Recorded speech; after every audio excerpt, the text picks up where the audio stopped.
By all accounts, Steve Magnuson shouldn't be here today. 2 years ago, I was given new life. I was a couple of days away from death. This may sound silly, but I've been reborn. And I now, my primary interest is reaching out and helping people. And we've even started a 12-step program in the church, and it's called Celebrate Recovery. I'm sure some of you have heard of that. And it works on people that have hurts, habits, and hang-ups that are not specifically related to alcohol or drugs, but everything that interferes with our life, our emotions, overeating, abuse, all the types of things that cause us difficulty and make our lives unpleasant. I'm T.G. Lafredo. This is Focus on Your Health. It's brought to you by Kingman Regional Medical Center in historic Kingman, Arizona. Today, my conversation with Steve Magnuson. He's a deacon at St. John Evangelical Lutheran Church in Bullhead City. But without modern medicine and some caring, dedicated professionals, well, it's safe to say he wouldn't be. To get the full scope of his story, we'll travel time to 1959 and a football field in Los Angeles. Get set! Hut!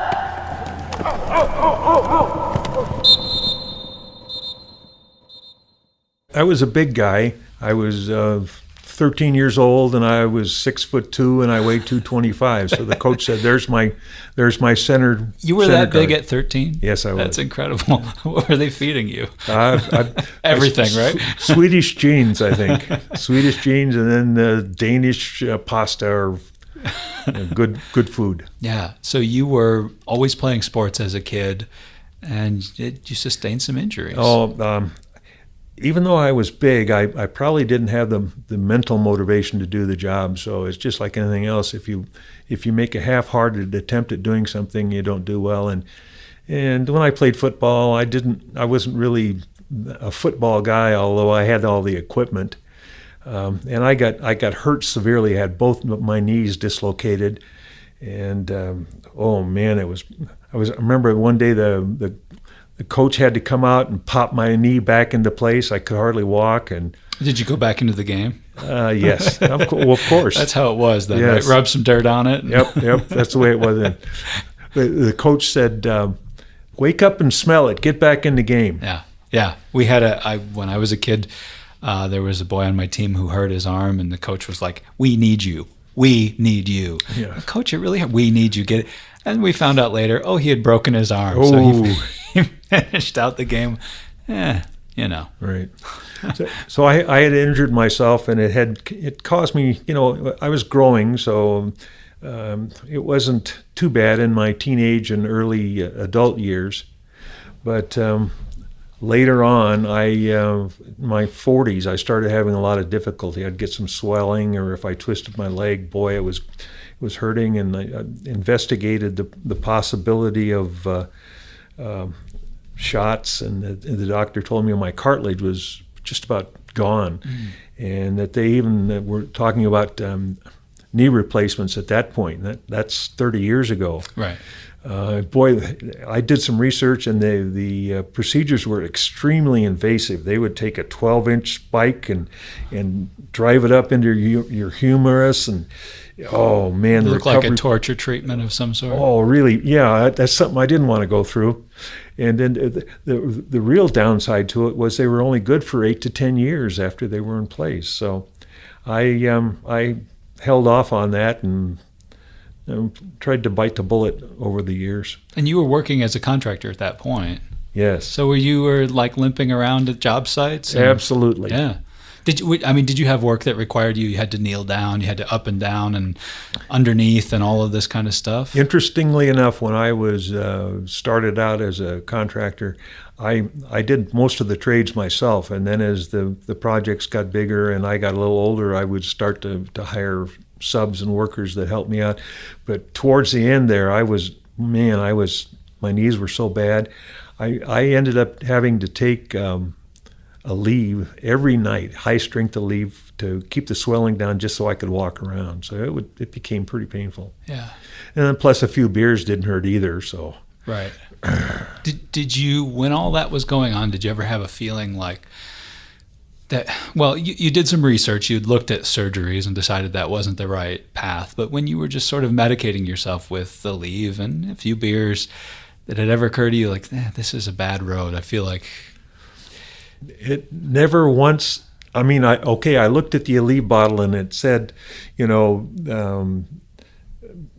don't take the pills with an alcoholic beverage, but it didn't say you couldn't have a beverage. So, and no, I didn't think there was a problem. I really just thought, this is life, and I'm an older guy, and I'll limp around and I'll make do. Right. Meanwhile, you were developing some problems with your liver from all of that. Yes. What happened in my early 60s? I started to bloat. I gained a lot of weight. Of course, I was a big guy anyway. I weighed about 300 pounds, and I lost my appetite.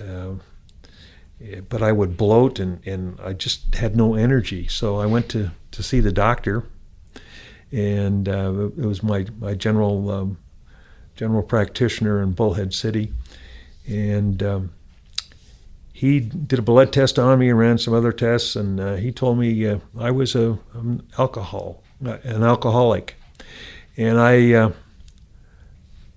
had end-stage liver disease, otherwise known as cirrhosis, and I was going to die. So I'm sitting here.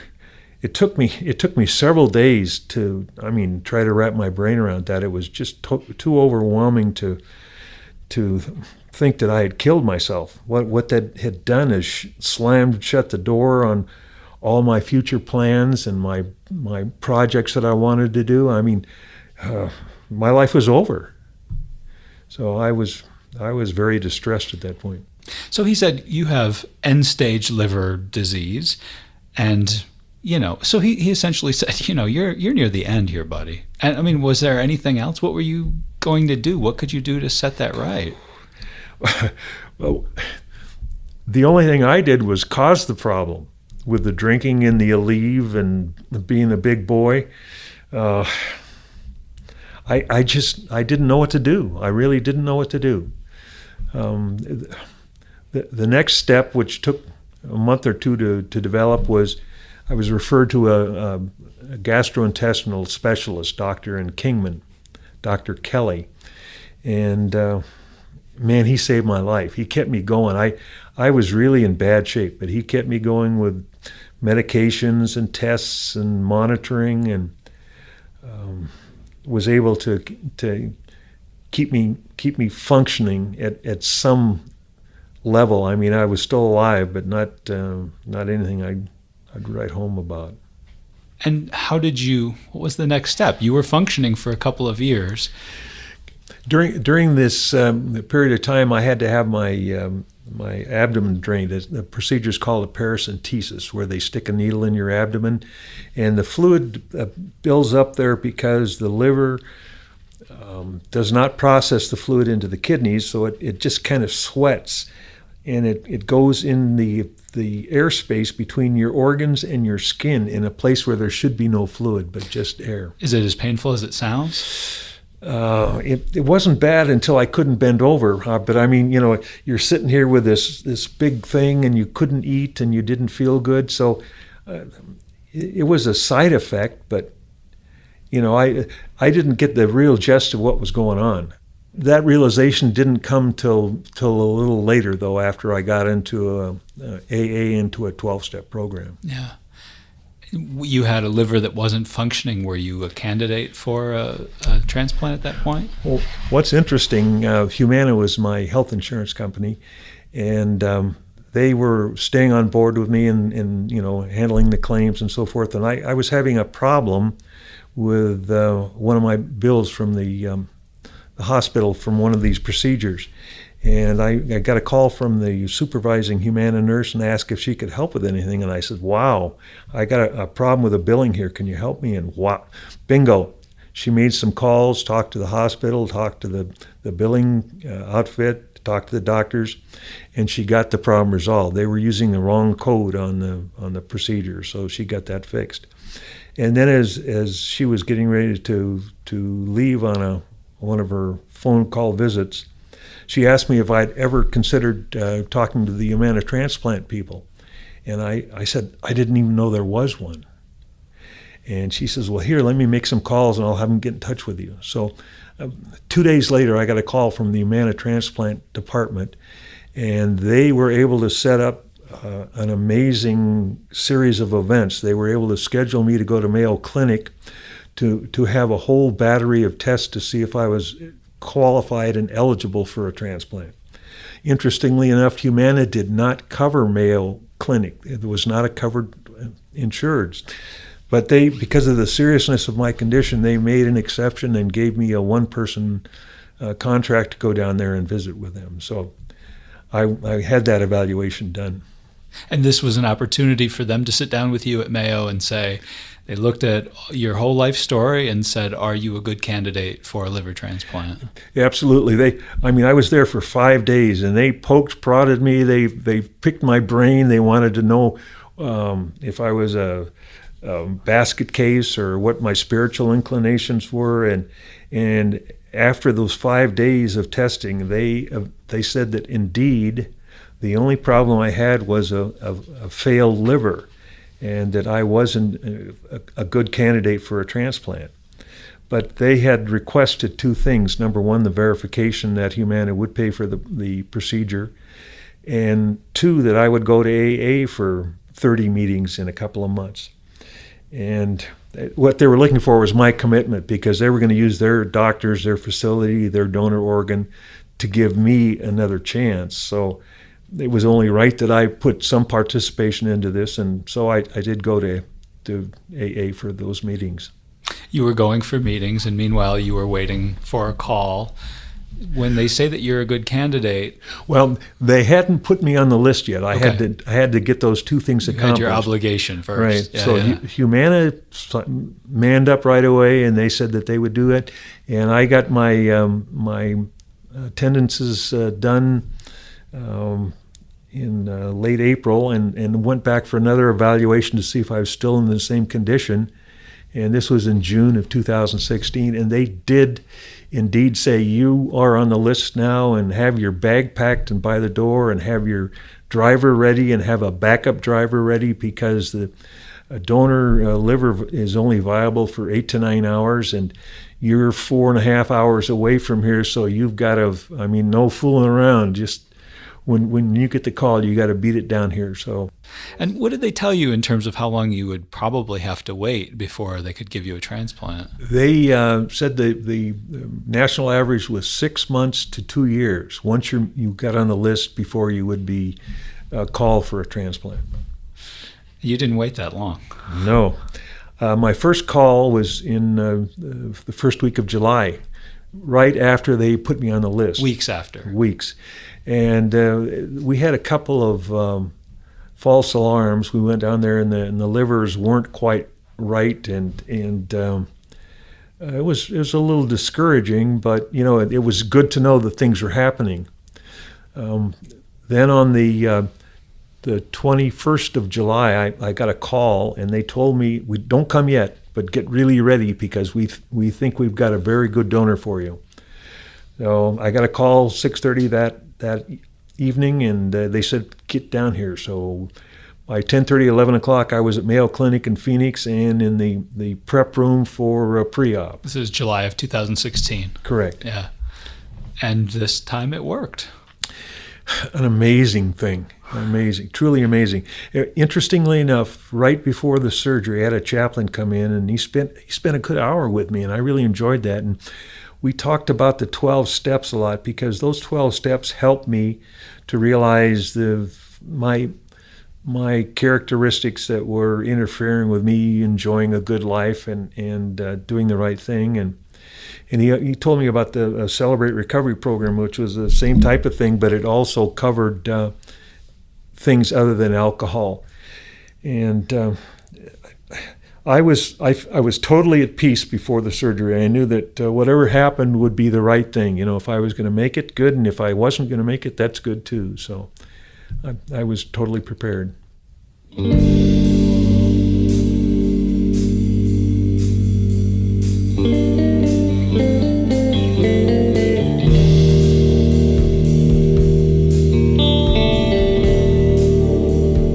It's time for a quick break on Focus on Your Health. We'll be back in a moment for more with Steve Magnuson. Stick around.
Welcome back to Focus on Your Health. I'm T.G. Lafredo, and this week my guest is Steve Magnuson. He's a deacon at St. John Evangelical Lutheran Church in Bullhead City, and he's talking about his path to wellness. The liver transplant was a great success, and this was the beginning, really, or the beginning of the middle chapter, I guess, right? Where, everything, the light starts to shine through and everything starts to turn around for you. What really helped me, there's so many miracles that happened to keep me alive. Number one, Humana authorizing the transplant. Number two, the quickness of the transplant once I was on the list. Number three, the successful procedure. I mean, I didn't have any problems whatsoever with the transplant. 3 weeks after it, I was home living a normal life, taking care of myself. My mental faculties returned. How amazing is that? I mean, here I was almost a vegetable, and all those memories and capabilities and skills I had were coming back to me. So that was amazing. But my whole focus in life was changing. I now had a desire I was so grateful. I didn't know what to do, first of all. And wherever I went, if I went to the grocery store and bumped into somebody, I'd tell them a little bit of my story. I got a new liver and I got new life, and all the miracles that have happened to me to keep me here. It's truly amazing. Meanwhile, getting around was still difficult because you still had two bad knees. Yes. So I'm still suffering from the injuries that I gained 50 years before. And I had done so well on my 1 year checkup on my liver that they authorized replacements, 2 knee replacements. And Dr. Cornelson at the Kingman Regional Medical Center met with me and was very thorough and very understanding of the fact that I had special requirements for meds and drugs and so forth because of the new liver that I had, and he coordinated all that all with Mayo, and I was blessed on September 11th of 2017 to get my left knee replaced, and then December 4th of 2017 to get my right knee replaced, and the procedures were spot on. They're effortless. He performed amazing miracles. The scars are barely visible. I can walk around without any pain. The recovery was quick. I'm really blessed, truly blessed to be able to have truly new life. My organs are working great. My knees are working great. I'm 72 going on 25 right now. You think about in the course of just a few years, you went from being very overweight and minimally functional and an alcoholic and not mobile to now a recovering alcoholic in much better shape, more mobile, to, new liver, new knees. I mean, it's amazing that all of this could happen to one person in the span of just a few years. So you can understand when I tell you how I start my day. I wake up, and the very first thing I do is I thank God for giving me another day and for giving me the mobility and the strength to do the things that seem to be so much more important than the building projects I was working on, reaching out and helping people. And my days are so strange. I used to be quite frustrated by the fact if, I've got a list of to-dos, and if I don't get those to-dos done, I'm a little angry and upset. And now, I have my primary things like taking care of my bathroom activities and breakfast and walking the dog, and the rest of it I give up to him, and I say, guide me, wherever we're going to go, just give me the strength and the direction to do the job, and I'm more than willing to go out there and help. Now, in your new life as a deacon and as the head of Celebrate Recovery for your church, what does a day look like? What do you do? Well, today, for example, today you talk on the radio. This morning, I finished up.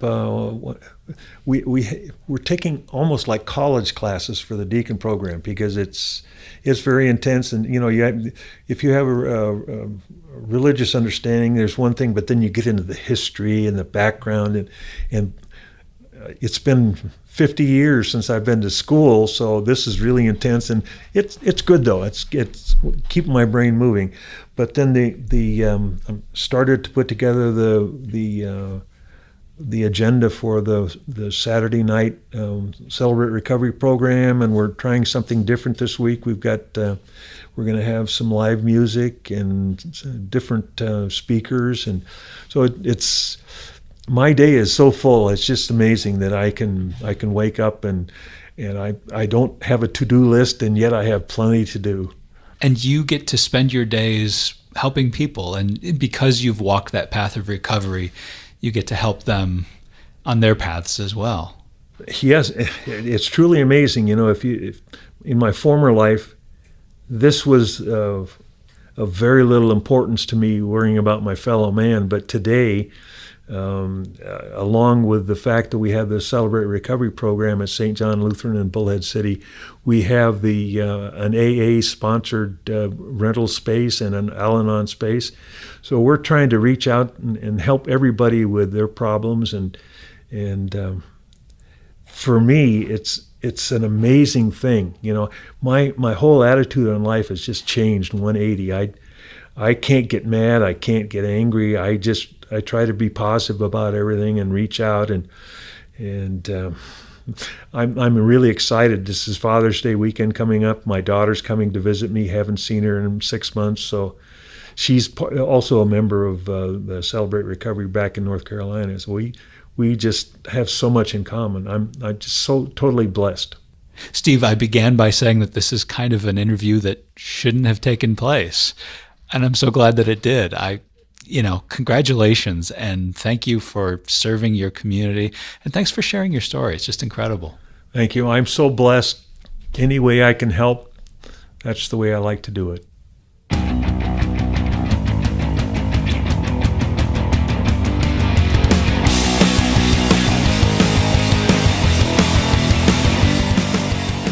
That's Steve Magnuson. He is a deacon at St. John Evangelical Lutheran Church in Bullhead City.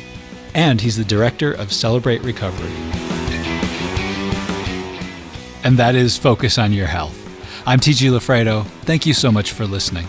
If you'd like to get in touch with me, you can send me an email at foyhradio@gmail.com. That's Focus on Your Health. foyhradio@gmail.com.